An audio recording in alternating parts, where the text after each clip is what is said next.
श्री रामचरितमानस बालकांड अध्याय 26। शिवजी का विवाह। मुनियों की आज्ञा से शिवजी और पार्वती जी ने गणेश जी का पूजन किया। मन में देवताओं को अनादि समझकर कोई इस बात को सुनकर शंका न करे कि गणेश जी तो शिव पार्वती की संतान है, अभी विवाह से पूर्व ही वे कहां से आ गए। वेदों में विवाह की जैसी रीति कही गई है, महामुनियों ने वह सभी रीति करवाई। पर्वतराज हिमाचल ने हाथ में कुश लेकर तथा कन्या का हाथ पकड़कर उन्हें भवानी शिव पत्नी जानकर शिवजी को समर्पण किया।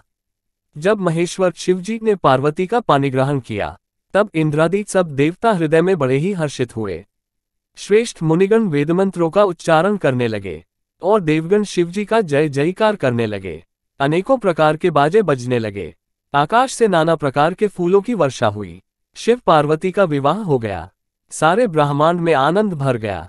दासी दास, रथ, घोड़े, हाथी, गाय, वस्त्र और मणि आदि अनेक प्रकार की चीजें, अन्न तथा सोने के बर्तन गाड़ियों में लदवाकर दहेज में दिए, जिनका वर्णन नहीं हो सकता।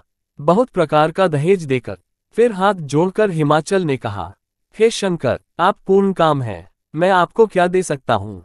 इतना कहकर वे शिवजी के चरण कमल पकड़कर रह गए। तब कृपा के सागर शिवजी ने अपने ससुर का सभी प्रकार से समाधान किया। फिर प्रेम से परिपूर्ण हृदय मैना जी ने शिवजी के चरण कमल पकड़े और कहा, हे नाथ, यह उमा मुझे मेरे प्राणों के समान प्यारी है। आप इसे अपने घर की टहलनी बनाइएगा और इसके सब अपराधों को क्षमा करते रहिएगा। अब प्रसन्न होकर मुझे यही वर दीजिए। शिवजी ने बहुत तरह से अपनी सास को समझाया। तब वे शिवजी के चरणों में सिर नवाकर घर गईं। फिर माता ने पार्वती को बुला लिया और गोद में बिठाकर यह सुंदर सीख दी, हे पार्वती, तू सदा शिवजी के चरणों की पूजा करना। नारियों का यही धर्म है। उनके लिए पति ही देवता है और कोई देवता नहीं है। इस प्रकार की बातें कहते कहते उनकी आंखों में आंसू भर आए और उन्होंने कन्या को छाती से चिपटा लिया। फिर बोली कि विधाता ने जगत में स्त्री जाति को क्यों पैदा किया। पराधीन को सपने में भी सुख नहीं मिलता। यो कहती हुई माता प्रेम में अत्यंत विकल हो गई, परंतु कुछ समय जानकर, द्वेष करने का अवसर न जानकर उन्होंने धीरज धरा। मैना बार बार मिलती हैं और पार्वती के चरणों को पकड़कर गिर पड़ती हैं। बड़ा ही प्रेम है, कुछ वर्णन नहीं किया जाता। भवानी सब स्त्रियों से मिल भेंट कर फिर अपनी माता के हृदय से जा लिपटी। पार्वती जी माता से फिर मिलकर चली। सब किसी ने उन्हें योग्य आशीर्वाद दिए। पार्वती जी फिर कर माता की ओर देखती जाती थीं। तब सखियां उन्हें शिवजी के पास ले गईं। महादेव जी सब याचकों को संतुष्ट कर पार्वती के साथ घर कैलाश को चले। सब देवता प्रसन्न होकर फूलों की वर्षा करने लगे और आकाश में सुंदर नगाड़े बजाने लगे। तब हिमवान अत्यंत प्रेम से शिवजी को पहुंचाने के लिए साथ चले। वृषकेतु शिवजी ने बहुत तरह से उन्हें संतोष कराकर विदा किया। पर्वतराज हिमाचल तुरंत घर आए और उन्होंने सब पर्वतों और सरोवरों को बुलाया। हिमवान ने आदर, दान, विनय और बहुत सम्मानपूर्वक सबकी विदाई की।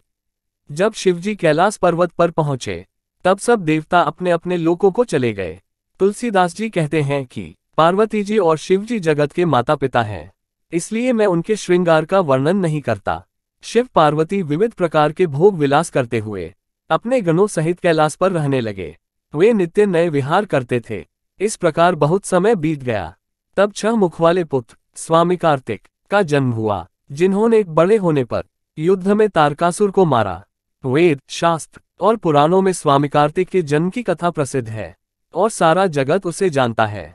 षडानंद स्वामी कार्तिक के जन्म, कर्म, प्रताप और महान पुरुषार्थ को सारा जगत जानता है। इसलिए मैंने वृषकेतु शिवजी के पुत्र का चरित्र संक्षेप में ही कहा है। शिव पार्वती के विवाह की इस कथा को जो स्त्री पुरुष कहेंगे और गाएंगे, वे कल्याण के कार्यों और विवाहादि मंगलों में सदा सुख पाएंगे। गिरिजापति महादेव जी का चरित्र समुद्र के समान अपार है, उसका पार वेद भी नहीं पाते। तब अत्यंत मंद बुद्धि और गंवार तुलसीदास उसका वर्णन कैसे कर सकता है। शिवजी के रसीले और सुहावने चरित्र को सुनकर मुनि भारद्वाज जी ने बहुत ही सुख पाया। कथा सुनने की उनकी लालसा बहुत बढ़ गई। नेत्रों में जल भर आया तथा रोमावली खड़ी हो गई। वे प्रेम में मुग्ध हो गए। मुख से वाणी नहीं निकलती। उनकी ये दशा देखकर ज्ञानी मुनि याज्ञवल्क्य बहुत प्रसन्न हुए और बोले, हे मुनीश, आहा, तुम्हारा जन्म धन्य है। तुमको गौरीपति शिवजी प्राणों के समान प्रिय हैं। शिवजी के चरण कमलों में जिनकी प्रीति नहीं है, वे श्री रामचंद्र जी को स्वप्न में भी अच्छे नहीं लगते। विश्वनाथ श्री शिवजी के चरणों में निष्कपट विशुद्ध प्रेम होना यही रामभक्त का लक्षण है। शिवजी के समान रघुनाथ जी की भक्ति का व्रत धारण करने वाला कौन है, जिन्होंने बिना ही पाप के सती जैसी स्त्री को त्याग दिया और प्रतिज्ञा करके श्री रघुनाथ जी की भक्ति को दिखा दिया। हे भाई, श्री रामचंद्र जी को शिवजी के समान और कौन प्यारा है। मैंने पहले ही शिवजी का चरित्र कहकर तुम्हारा भेद समझ लिया। तुम श्री रामचंद्र जी के पवित्र सेवक हो और समस्त दोषों से रहित हो। मैंने तुम्हारा गुण और शील जान लिया। अब मैं श्री रघुनाथ जी की लीला कहता हूँ। सुनो हे मुनि, सुनो। आज तुम्हारे मिलने से मेरे मन में जो आनंद हुआ है वह कहा नहीं जा सकता। हे मुनीश्वर, रामचरित्र अत्यंत अपार है। 100 करोड़ शेष जी भी उसे नहीं कह सकते। तथापि जैसा मैंने सुना है वैसा वाणी के स्वामी प्रेरक और हाथ में धनुष लिए हुए प्रभु श्री रामचंद्र जी का स्मरण करके कहता हूँ। सरस्वती जी कठपुतली के समान है और अंतर्यामी स्वामी श्री रामचंद्र जी सूत पकड़कर कठपुतली को नचाने वाले सूत्रधार हैं। अपना भक्त जानकर जिस कवि पर वे कृपा करते हैं उसके हृदय रूपी आंगन में सरस्वती को वे नचाया करते हैं। उन्हीं कृपालु श्री रघुनाथ जी को मैं प्रणाम करता हूँ और उन्हीं के निर्मल गुणों की कथा कहता हूँ। कैलाश पर्वतों में श्रेष्ठ और बहुत ही रमणीय है, जहाँ शिव पार्वती जी सदा निवास करते हैं। सिद्ध, तपस्वी, योगीगण, देवता, किन्नर और मुनियों के समूह उस पर्वत पर रहते हैं। वे सब बड़े पुण्यात्मा हैं और आनंद किन श्री महादेव जी की सेवा करते हैं, जो भगवान विष्णु और महादेव जी से विमुख हैं और जिनकी धर्म में प्रीति नहीं है वे लोग स्वप्न में भी वहां नहीं जा सकते। उस पर्वत पर एक विशाल बरगद का पेड़ है जो नित्य नवीन और सब काल 6 ऋतुओं में सुंदर रहता है। वहां तीनों प्रकार की शीतल, मंद और सुगंध वायु बहती रहती है और उसकी छाया बड़ी ठंडी रहती है। वह शिवजी के विश्राम करने का वृक्ष है जिसे वेदों ने गाया है। एक बार प्रभु श्री शिवजी उस वृक्ष के नीचे गए और उसे देखकर उनके हृदय में बहुत आनंद हुआ। अपने हाथ से बाघंबर बिछाकर कृपालु शिवजी स्वभाव से ही बिना किसी खास प्रयोजन के वहां बैठ गए।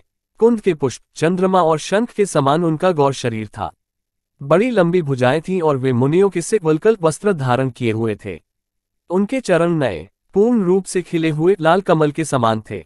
नखों की ज्योति भक्तों के हृदय का अंधकार हरने वाली थी। सांप और भस्म ही उनके भूषण थे और उन त्रिपुरासुर के शत्रु शिवजी का मुख शरद पूर्णिमा के चंद्रमा की शोभा को भी हरने वाला, फीकी करने वाला था।